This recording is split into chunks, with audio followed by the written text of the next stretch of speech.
Sono cose gravi e io adesso in questi giorni, cioè tra ieri e oggi, sto vivendo nell'ansia, perché comunque è una cosa da non sottovalutare. Cioè non posso permettermi di venire a aprire il mio bar e pensare di avere l'ansia di guardarmi sempre alle spalle per vedere chi ho dietro, che cosa potrà succedere.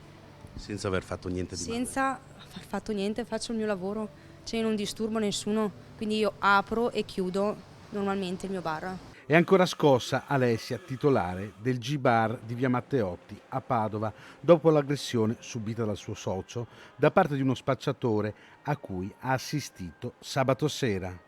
Minuti eterni prima dell'intervento delle forze dell'ordine, che non hanno però placato l'ira dell'uomo che continuava a minacciare.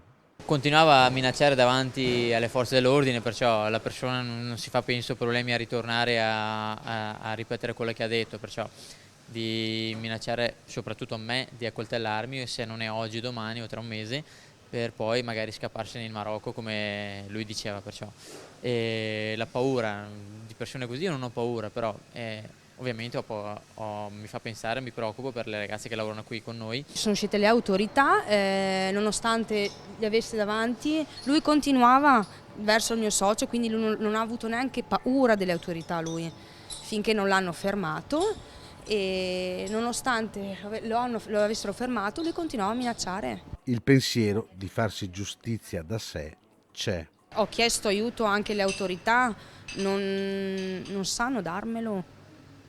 La verità dei fatti è questa, che io non so chi appoggiarmi, se non solo su me stessa, devo farmi giustizia da sola, a cosa vado incontro? Ma la volete prendere una pistola? Ti devo rispondere sinceramente. Come pensi? Abbiamo pensato più a un taser, quello sì. Non so se dobbiamo informarci, ecco, devo sapere cosa posso tenere o non posso tenere, però c'è il pensiero. Un'aggressione estremamente violenta. Ci ha solo preso il plateatico, sedia, voleva lanciargliela addosso al ragazzo, ha strappato piante.